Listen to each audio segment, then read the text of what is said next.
Hey there, welcome to another episode of Chatting with Asians. This conversation was so good, I had to split this into two episodes.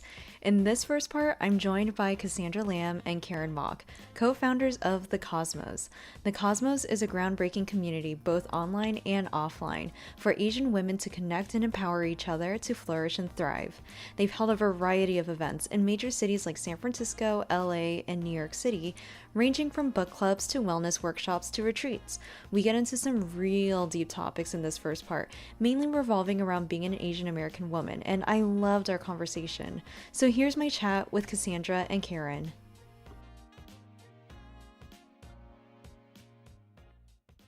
Well, thank you so much, guys, for joining me on the podcast today. Thank you. We're very excited. Yeah, I've been such a big fan of the Cosmos, even though I haven't even gone to like a retreat or like a big event with you guys, but I really love the work that both of you are doing. So I'm really happy to have you on the episode. Thank you. That means so much. That keeps us going. So thank you. I would love to kick things off with a question. So, I mean, you guys actually started the Cosmos off with a question of your own that you posted on social media, which was, how would it look like for Asian women to flourish and thrive? Can you kind of walk me through like what your guys' daily lives were like before you posted that question and why you decided to post it in the first place?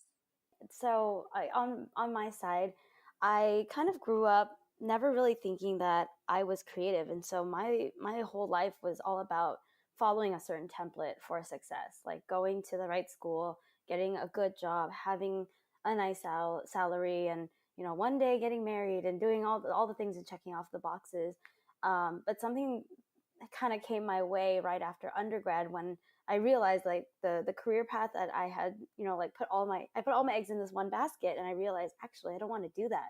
So I kind of had the rug pulled really quickly right from under me, and I had to spend, about 3 or 4 years being lost, and that forced me to realize that a lot of the foundation upon which I was banking success, happiness, fulfillment, all these really big categories that, we're all striving for in some way in our life. I had to question like all of that and come to my own kind of answer. And that entire journey really propelled me to, question like how much of what I was doing was based on survivorship. And why was none of that aligned with what actually made me happy? And in turn, so when I met Karen, that's when I realized like, oh, I'm not the only person who is questioning this, and living out that question daily and trying to get closer and closer to her own answer. And so this journey has really allowed me to get more comfortable with the question. I don't think I have an answer to it yet, but I feel really supported as I work towards that answer. Yeah. When I met Cassandra that weekend in New York, I was a part of the Asian American Journalists Association accelerator for media projects. And that was the first time I remember ever being in a room with all Asian women. Mm-hmm. And I remember feeling both inspired, but also surprised that it took that long for me to be in a setting where I felt the power and creativity and voice of Asian women. Yeah. And Cassandra and I were both working on different projects when we met, and I was working on a narrative project around immigrant stories and immigrant creators. And I was questioning a lot of the parts of my own identity that for a long time I felt were a disadvantage. And I didn't want to see them that way anymore. So it took this, similar to Cassandra, a lot of questioning and a lot of non-linear adventures, so to speak, to arrive at a point where both of us, when we met, we said, oh, we are asking the same question. All these other projects, all these other lives we've had before the Cosmos fundamentally arrived back at being Asian women and not knowing what to do with that, and wanting to celebrate it, wanting it to mean something positive, but never having the tools or really the community to see it. And so that snapshot in time was a moment of confusion. And I think it's something we try to share a lot, because we want to acknowledge the reality of what I think a lot of Asian women are still going through today, which is that questioning. Yeah. And I think it's really amazing because you guys kind of took that moment of confusion, really turned it into something positive. And that's like obviously resonated with so many women, right? You guys had really received like a flood of responses from women. I mean, literally like all over the US, even some from London. I don't know if it spans any further than that. Were there any responses, after you had posted that question that really surprised you guys or maybe impacted you guys the most? For me, I think the hardest thing about the flood of responses was realizing just how deeply confused, lost, and lonely so many of us felt. On the one hand, obviously, Karen and I were overwhelmed and overjoyed to realize we weren't alone.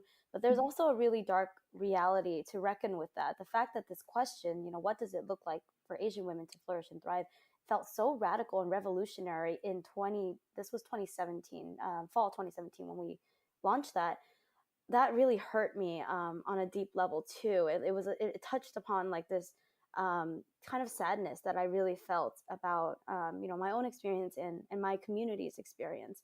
And in the moment of facing that, we kind of looked at each other and we were like, well, now that we see like what's actually going on here in our own lives and in our other fellow Asian American women's lives, as well as Asian women around the world, we have to do something about it. You can't look it in the face and just ignore it as if it doesn't exist. Like there's clearly like a pulse, a larger movement that we're touching on with that question. So I really felt like we had no choice but to pursue this and to see if we could actually work together with other people to imagine a totally different future for ourselves.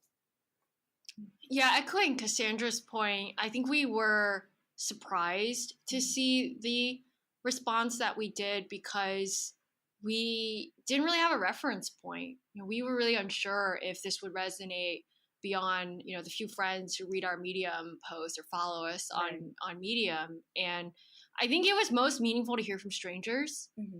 And still today, that's the part of the cosmos that still feels very surreal and yet also very heartfelt because we realize that we don't need to necessarily have gone to the same school or worked at the same company or live in the same city to have a universal desire to celebrate and question and explore our identity. Yeah. And that's also the great privilege we have of doing this work in 2017, 2019, because our parents' generation didn't have those tools, mm-hmm. right? And the nucleus of the Chinatowns and the communities were the place where they got that kind of support and validation. And as our generation is leaving home, moving across the US, moving across the world, mm-hmm. we don't have that connective fabric anymore. And so it's been really impactful to see what that looks like with the digital tools and social media that we have, and really asking ourselves, how do we use these mediums to form a collective sense of community in a world where our sense of community is going to look a lot different from what our parents and grandparents knew. Yeah, and I think it's so important, this sense of really community building, at least from my personal experience, ever since even just joining the Slack channel for the Cosmos. It's been an eye-opening experience, like as an Asian American woman myself, to join, not realizing that I needed a community to join, and feeling like, oh, actually, this is something I do want to be a part of, and I didn't realize I really needed it. So when you guys asked that question, it seemed like you guys very specifically or intentionally chose the verbs, to flourish and to thrive. Was there a reasoning behind that, or was it purely just, choose something out of the dictionary sort of situation? We thought a lot about growth, and we realized that the words we were using to talk about our identity were very much about growing into it. And that it's not assumed that anyone feels immediately confident about their identity, and that it's a lifelong journey. And we wanted to create, and we still do, it's still our North Star, a community that is most authentic to that experience. Mm-hmm. And we know there's a lot of naming in the Asian community around rising, and we didn't necessarily want to be always seen as like in the process of rising. So it almost assumes that we don't ever make it anywhere. And like flourish and thrive are also words that are very positive. And a lot of the negativity that we felt, that we've encountered, is something we very intentionally wanted to imagine out of. And so we were very intentional about trying to create language that represented the positive reality, without necessarily erasing the negative. And that's that balance of light and dark that we've talked a lot about. Is flourish and thriving doesn't mean you're always flourishing and thriving. It means we're in this journey of figuring out what does that look like. And that is why we really wanted to ask it as a question, versus just necessarily declared a statement, because we realize a lot of the reality is we're imagining. We're in that mode of imagining. Yeah. Just to carry on what Karen is saying, that question actually came out organically from our conversation, because a lot of times when we were talking about our own identities, we have to also honor the fact that they're very much reflective of and influenced by, our parents and our grandparents and our ancestors. And something that is really, I think, profound and not spoken about enough in immigrant and refugee families is, the gap between the first generation that's like born and raised here and the generation that came to America, is, I think, compounded in terms of like challenges by the fact that, one generation had a survivor toolkit and the other generation is raised on that, but also being asked to self-actualize, being asked to show up and gets the privilege to, think about things like mental health and fulfillment and self-care and, like carving out representation that reflects us. So for us to choose flourish and thriving, that's like kind of a direct juxtaposition to that survivorship language and frankly, scarcity mentality, which is very pervasive in any, I think, immigrant and refugee community, not just the Asian community. So for us, language is so important, right? Like if there isn't a word for something, it simply doesn't exist. And so us saying flourishing and thriving and really, allowing other members in this community to embody that language, to feel in their bones, what that could look like, is really a profound shift, I think. And if you can begin to empower yourself with this language, it's going to translate in other areas of your life. So we're very, very, cognizant of how meaningful these words are. And it's really important to kind of choose that right language in order to really communicate right to people outside of the cosmos who feel like that they want to learn more, right? What the cosmos is really all about. I think kind of moving into like language and labels, right? One of the pillars for your guys' mission is identity, right? Really, really trying to create a very inclusive community. You guys, what I love about you guys is that you constantly reassess and change what the cosmos really represents. Because I think, at least in my opinion, the label of Asian or Asian American, it's so general, right? I mean, there's a million different experiences underneath that label. I'm totally open to like having like a free flow topic about what Asian or Asian American means to either of you guys. So anyone? I was actually just asked this the other day, and I find it interesting because I think of Asian American the same way I think of my given name.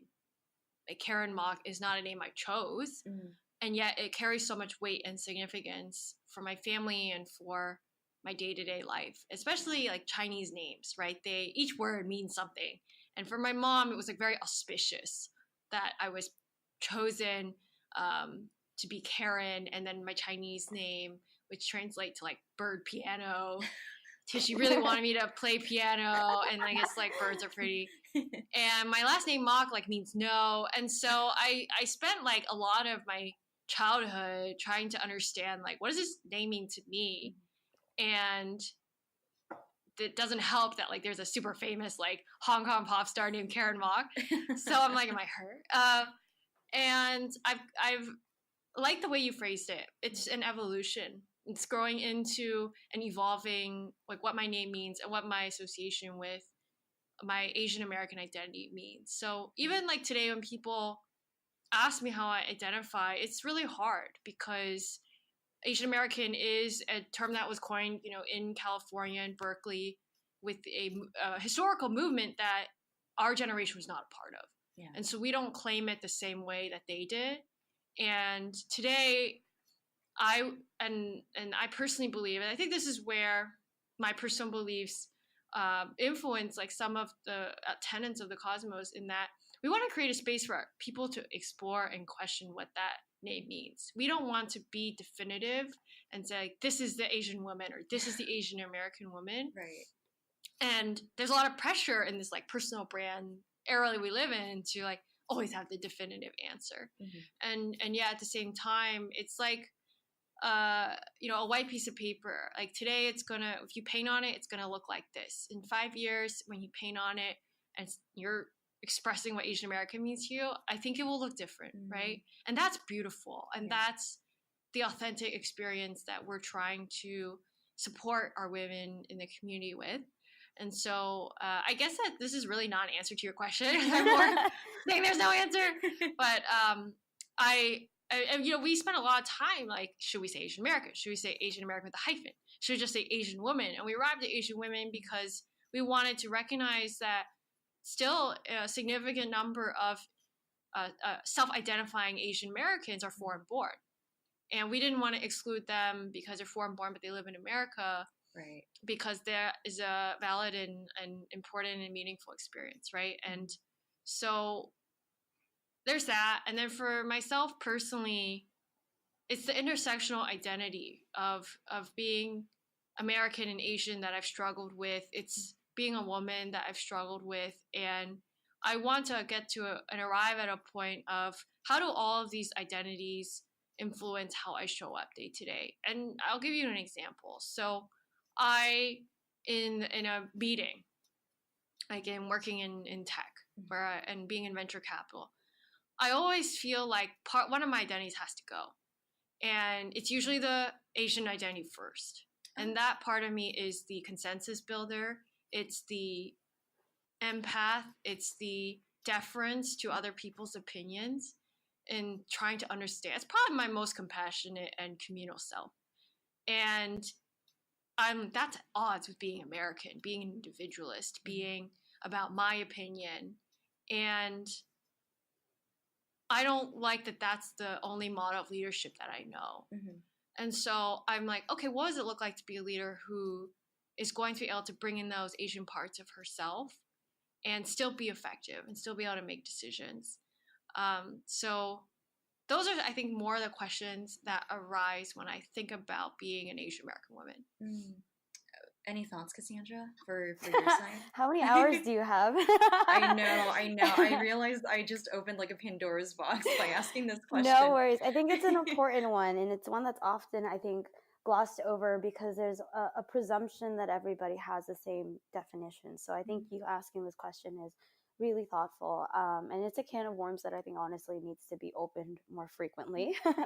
So our focus on Asian women is also because we recognize that the mission of the cosmos is not something solely resonant for American women. I think when we launched initially with that Medium post, we had women write in from Hong Kong and Korea who said, I want to bring this here, even Australia.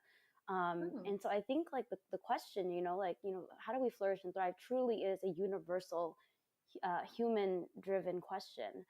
What makes it unique is that we're trying to navigate that answer from a culturally relevant context, with our own perspectives.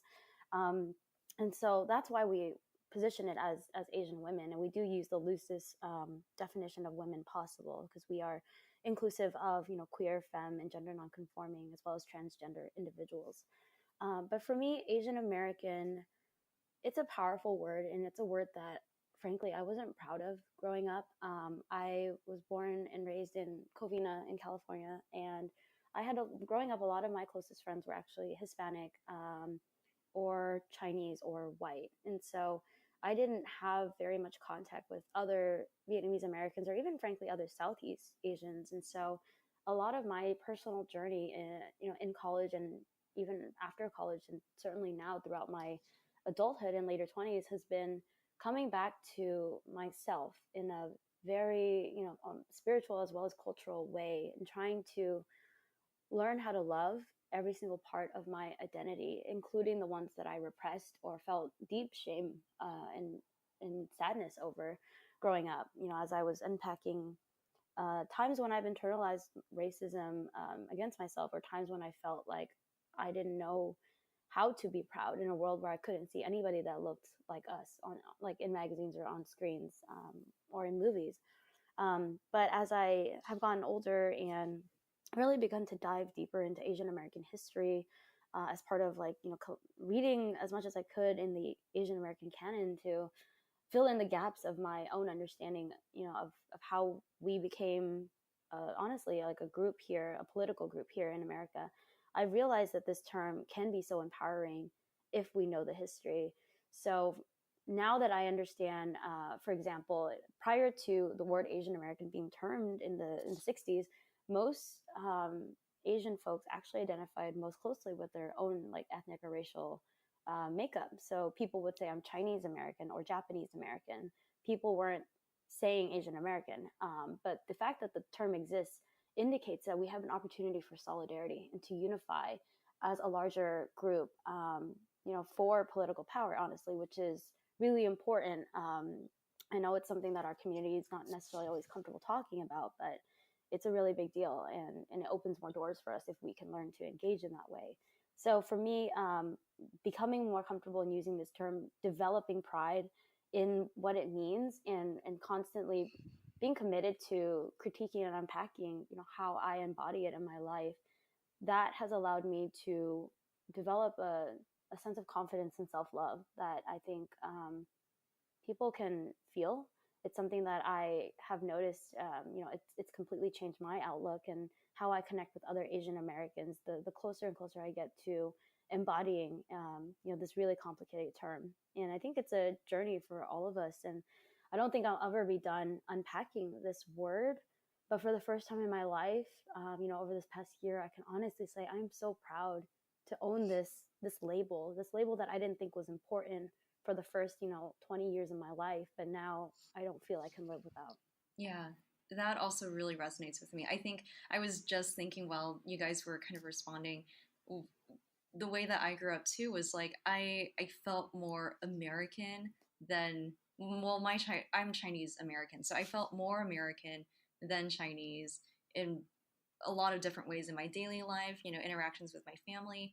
And so it really wasn't until maybe early to mid 20s when I really started to kind of grow an appreciation for it, maybe not fully understanding it. And it really came from me taking Asian American history courses at City College. Mm-hmm. For me, yeah, it's amazing. Yeah, to really be like, oh shit, I'm woke now. That's all it took. It really took like just kind of like the one or two, 30-minute classes for me to be like, I should really kind of do a little more introspection now and get to know my family a little bit better. And maybe ask these kinds of questions with my friends, right? Or other people in other communities, whether that's school or churches or other places of worship. That seems to be another pillar, right? Like a second pillar of the mission is community. And you guys have held a lot of events. A lot of strangers seem to just join and then leave from the retreats feeling like more of an effortless sisterhood. What do you think the Cosmos is doing so differently in terms of community building versus like someone who's trying to find their place at work or school or places of worship? I guess I can go first on this one. This is another can of worms. I'm like, all right, how do I give the Wikipedia version? In short, I have to say, I guess for context, most people of color communities do not have the privilege of, time or money.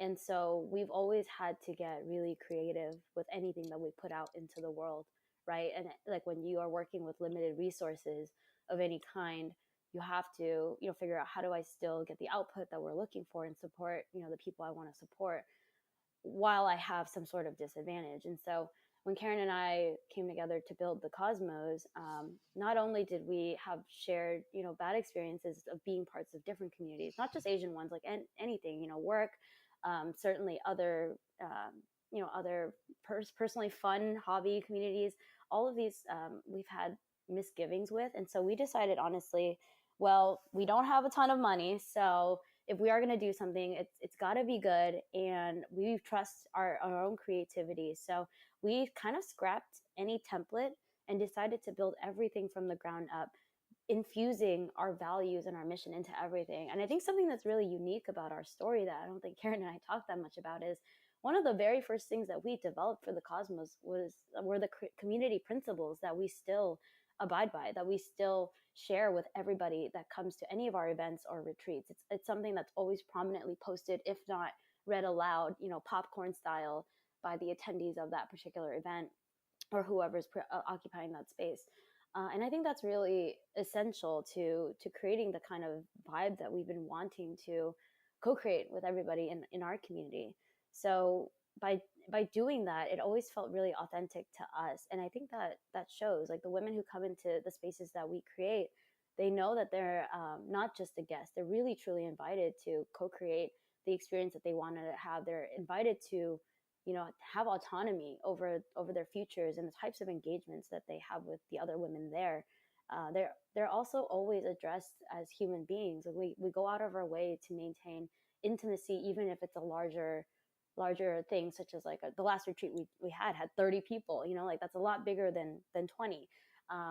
But there are always ways that you can design, and make sure that the architecture of your event is true to your values and creates the type of experience that you want your attendees to have. And I think the other thing that's unique is we're always thinking about both the introverts and the extroverts in the room. My problem with a lot of events is that they're designed for one kind of person, and it's the person that's the gunner, that's not afraid to pull out their business card and ask for people's Instagrams and like, like that they're always asserting themselves. And I think that's wonderful, but frankly, like, that's not a personality type that's not the only personality type out there. And so that's something that Karen and I, in our own relationship, as friends and co-founders, realized, if we want this to be a success for everybody, we have to think about that differently. Yeah, I think Cassandra summarized it really well. And part of it is, I think Cassandra and I maybe overthink to a fault. But I think sometimes it's useful, hopefully. But the thoughtfulness is a word that comes up a lot in our internal team. And part of it is we know that as leaders and as community builders, we are limited in our perspective.